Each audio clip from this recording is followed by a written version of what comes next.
Hey y'all, welcome to the Liberation is Lit podcast where the power of storytelling meets the force of social change. I'm your host, Taylor Simon, and in this podcast, we believe in the profound impact of stories.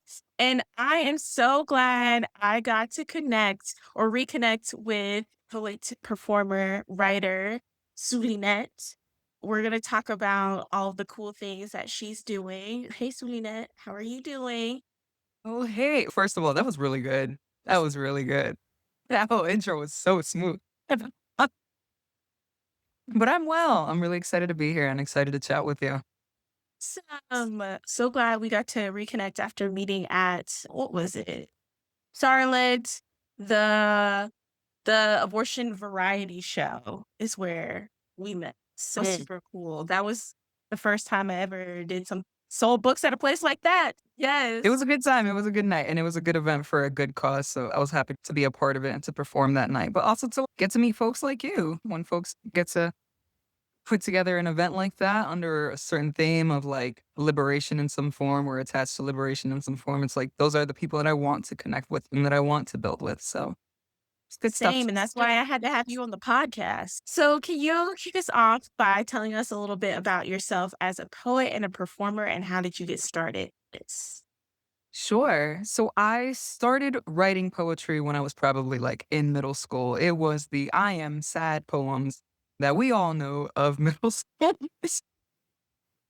So my first poem was my first official poem, and I only know this because I looked back on it a couple of weeks ago. But my first official poem was in middle school, and it was I will try to smile through the pain and the rain kind of poem. And then after that, I became an auntie shortly after that, around the age of 10, 11. And then it was poems for the babies. But in terms of the way that I perform now and in terms of the poetry that I write now, it very much started I was raised in Hartford, Connecticut. I was born in Chicago, but raised mainly in Hartford, Connecticut. And I went to this open mic. It was an intergenerational, all ages open mic happening in downtown Hartford. And I say that because intergenerational events need to happen more often that are also uncensored because that thing was uncensored. But it was a weekly open mic. I want to say it was free when it started. And I don't even know how it is that I got to one at the beginning, but I went and I saw all these poets talking about poverty and pain and struggle and love and joy and resistance. And what really stuck with me was how many femme presenting poets were up there and were like in their bag in terms of rage. And that for me has always been something that has been shunned or shamed out of women, out of femme presenting folks, out of anybody who identifies as femme. It's like, of all the emotions that exist, rage cannot be yours. And so seeing that on stage, I was up there the next week because I was like, I've got some stuff to say. In terms of being an artist, I've always been an artist and I come from a family of artists who will never claim the title of artist, but I have an incredibly creative family, as I'm sure many of us do, particularly the women in my family. Just everything you can think of, like these quinceañeras and these sweet 16s don't happen out of nowhere. They are coordinated. They are coordinated, directed, decorated, DJ'd, all the food catered by all of these women who help put all of this magic together. And so I have always had that be a part of me. But in terms of performance, in terms of poetry, I've been performing now since that night, which happened back in 2000 and maybe 11 or 12. And I love like how you because the night I met you, you had your art and your poetry, and I'm starting to claim the title artist too, very quietly. But I love how you just seem so free with your expression. And so I want to ask, what are some of the topics you like to express the most in your writing or your art?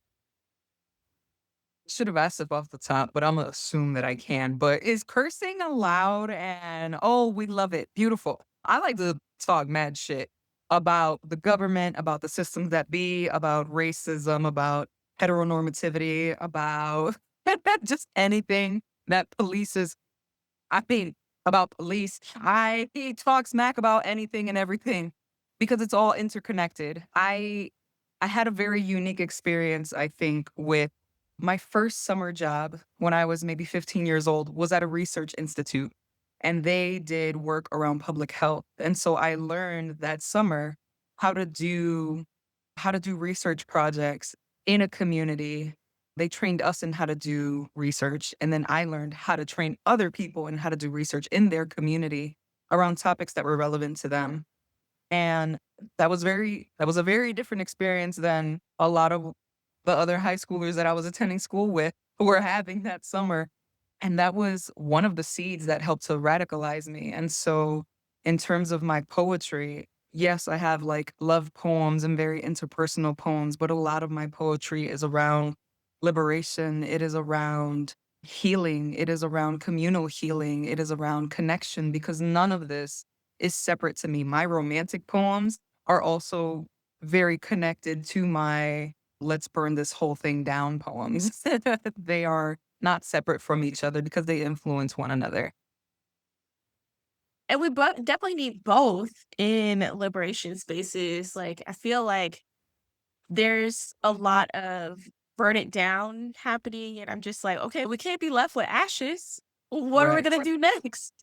I love how your love poems are very connected to your burn it down poems and questioning the system and dismantling it as it was created to be. And I want to ask you too, how do you use either performing your poems or just sharing your poems in the written form? How do you bring community together around writing and performing?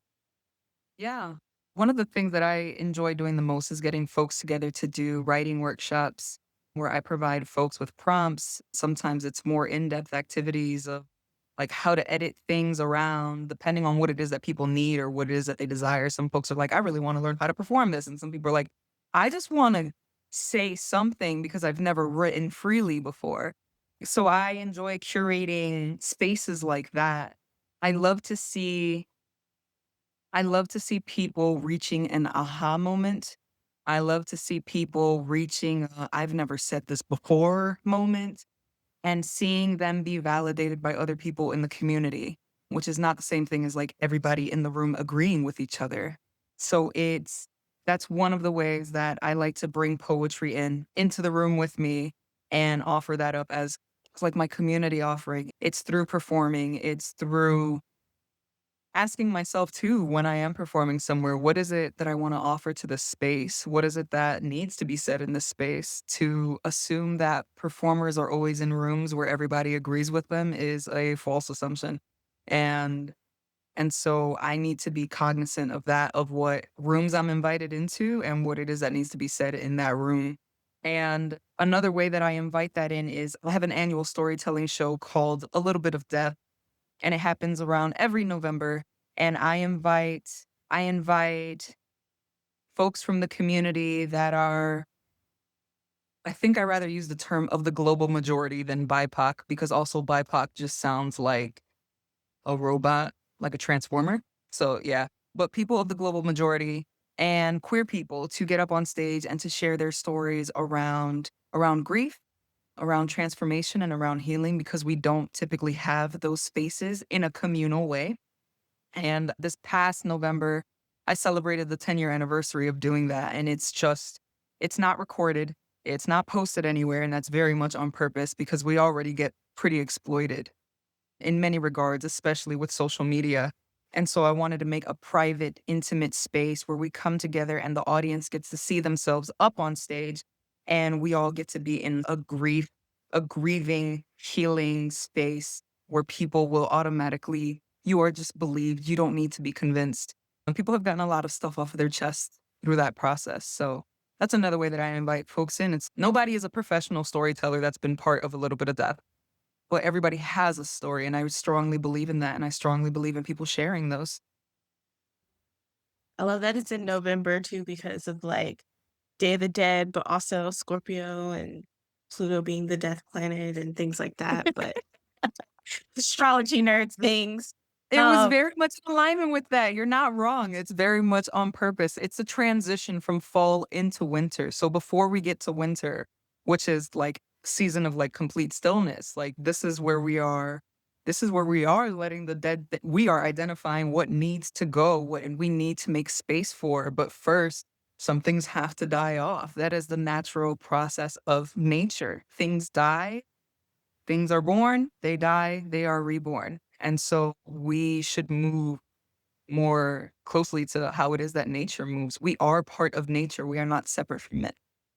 I was reflecting on deaths in my journal the other day, maybe last night. That's about like the difference between natural death and manufactured death. How death is this, we're so afraid of death, we cause it inorganically. And because I'm just thinking about Iran and all of that's going on and how, like, we claim it's self-defense, but how can it be self-defense? When the call's coming from inside the house. Like, Yes. oh my God.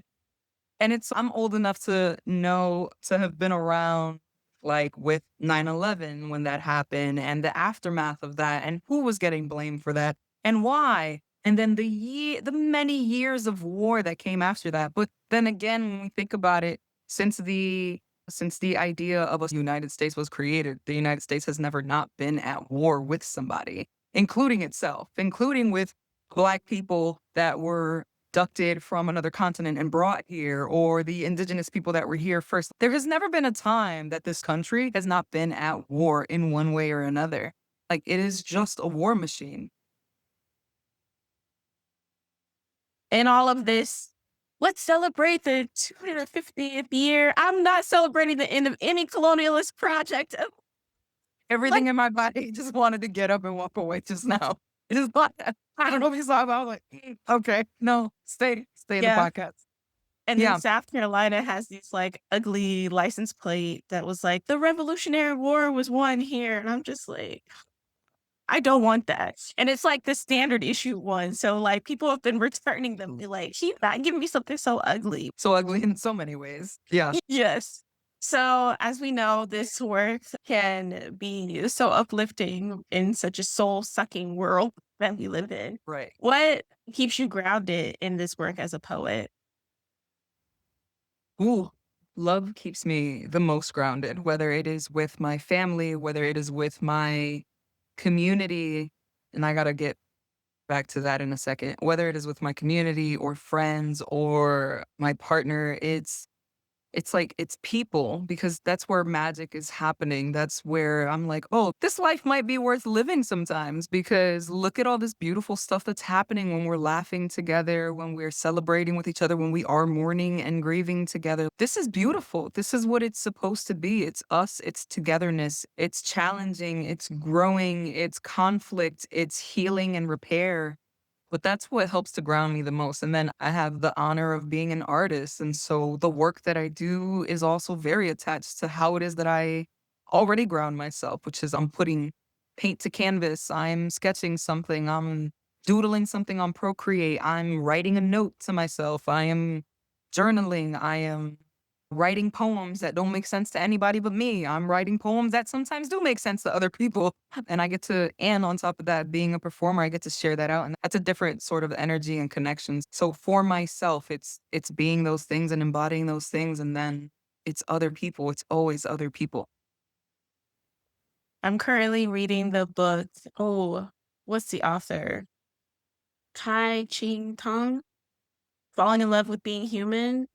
It's like a series of letters she wrote for all these people who've harmed her, like from like Oh, John's when she was doing sex work to just people who are transphobic. And it's so beautiful, and it's centering the grief in a way that just centers humanity, and it's so beautiful to just be like, all of this terrible stuff happens in the world, but I still love humanity anyway. And yeah, I'm like flying through it and it's so good. I just got it this weekend and usually I don't read a book right away. So I just bought it, but I bought it from a conference and I brought it with me to my next market and I was just like, "S- this and it's so good. I read I half made a of note of it. it right now. Thank you. Yes, but yeah, it's beautiful. But back to you.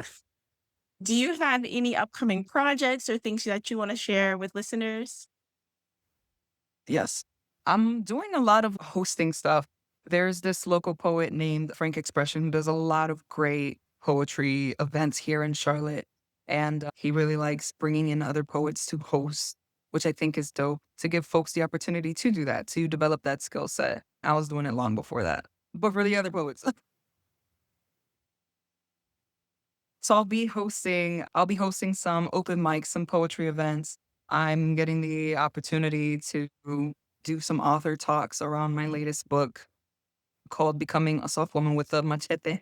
And getting the opportunity to perform at some really cool events that center women's mental health, center community. And that's one of my favorite things. Dear listener, if you need to book a poet to do a workshop for you, an author talk, or to perform at your amazing event, hit your girl up. Okay, so tell us about this book though. Oh, so this book is my third baby. Becoming a Soft Woman with a Machete is an ode to my own personal healing, to where it is that I am in my life right now. It also just the title just embodies who I like my personality, who I am, which is a soft woman with a machete. But it's different from my other 2 books. I wanna say my first book, which was Building a Powerhouse, was very much like a, "I just need to do this" sort of book. Whatever it is that we got, whatever's in the rough draft section, like, we need to either finish it and do something with it, or we, like, are never, and I need to prove to myself that I can actually write a book and put it together because I'm freaking out, man. And so building a powerhouse was very much that energy of I just need to try this because it terrifies me. And so I need to run at it because it terrifies me. And then my second book was something that I wrote after leaving an emotionally abusive relationship. And that was a mantra that I kept telling myself while I was in that relationship, which was I can see in the dark, I can see in the dark. And it is a culmination of what was happening at that time, and all of them go through the timeline of my life, but that one came out at that after that relationship, which is kind of funny, but not funny. It's like I meant to release it the whole time I was in that relationship, and I was just stuck in a lot of ways. So, leaving that and then getting into a much more loving, healthier relationship with the help of therapy, which also helped me to leave relationship before. I was I had the opportunity to like explore a softness that wasn't either available to me prior or wasn't encouraged prior. Softness for me growing up was something that was very shamed out of me. I grew up in some very hard places and spaces. And so the expectation was like, you also need to be hard, not just so that people don't set their eyes on you, but it is also like a means of survival for real. And so now being in a very different space, it's like, who are we without the survival mechanisms? Who am I when I'm not in survival mode? Who am I when I don't need to be defensive? And so this book, my third one, Becoming a Soft Woman with Machete, is very much exploring that while also still talking my shit about the government and the powers that be. Yeah, because a lot of those powers are the forces that make us feel like we have to be hard. It's just as girl, like I would probably love gardening if I had more time to do it. And I want to start a garden this year and I want to do all of these like soft girly things, but I have to be girl boss because I have to keep a roof over my head. And I hate it. I hate it so much. I was like, I started a bookstore and then I was like, now I have to be a book girl boss and I hate it. See, and then my brain starts going, yeah, we also need like good soil and clean water so that when we're gardening, our things are actually flourishing and we need Keep in the not dirt. acid rain. And then it Right. just keeps going from there. Ugh. No I'm tired. AI data centers, like, ruining our water. Lord. Yeah. Yeah. So, my last question for you is what advice would you offer listeners who wanna make a positive impact in their communities? Be gay and do crimes.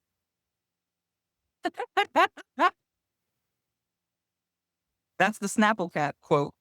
Be gay and do crimes. No, but it's no, that is serious. And also seriously, and also seriously, I think folks have an idea, have a, like this sort of ideal vision of what an activist looks like or what rebellion looks like. And really, you have to think about what it is that you can do on a local level, what you can do in your immediate community that is that is sustainable for you and that is realistic for you, but that is also like pushing the needle towards liberation. Got that from Joel Leon. What is it that pushes the needle? So is it starting a book club? Is it going to a protest? Is it taking turns going to a protest with your friends? Because you got to buddy up, man. Is it having a phone tree? Is it starting a community garden so that you're feeding your neighbors and not having to travel 20, 30 miles to a grocery store where the food is healthier? Is it is it helping somebody pay their rent this month and everybody takes turns with that? There's a lot of different things that you can do that are super radical that the government definitely doesn't want you to do in order for us to take care of ourselves because we have to take care of ourselves. We are all we've got. Mhm. Yes, Yes. and I think of Gil Scott-Heron's quote, like, "The revolution will not be televised," and, people make up systems, so when you start with your individual person, that's how you can change systems. Yeah. Thank you so much for this great conversation, and it was so lovely to catch up and talk shit and just do all of the things. Where can people keep up with you and your work? Yeah, so folks can keep up with me at Zulynette.com. That's spelled Zulynnette.com. You can also sign up to my newsletter on there. I try to be good about that, and I definitely won't spam you because sometimes I forget to have a newsletter. Other than that, you can appropriately stalk me on Instagram. My handle on there is at I am Zulynette. And other than that, catch me out here in these poetry streets. Yes, Imma have to make my way up to Charlotte. Me and my friend went back in November. No, that was January, not November, January, to Archive Charlotte. Super dope coffee shop with ephemera, and I got a 1970s Ebony magazine. It's Black owned. It's super cool. So I'm gonna have to make my way up to Charlotte and make the rounds. And maybe if you have an event coming up, I can. It's only a short drive away. So Absolutely. yes, Also, we got a thank you. swapsies. I gotta go to you too. It can't just be over Yeah. here. Yeah. Now, a lot of cool stuff in Colombia, admittedly, but You're yeah. there, and that's cool enough for me. Oh, yeah. It's like a cute place to get something. Thank you again, Nat, for being on the podcast. And thank you, listeners. If you have any stories you want to share, want to suggest any topics, or just want to connect with us, you can find us at Instagram, Facebook, TikTok at Liberation is Lit, or our website, liberationislit.com. If you enjoyed this episode, please consider leaving a review. And remember, your voice matters. And together, through the lens of stories, we're going to make a difference in the world. Till next time.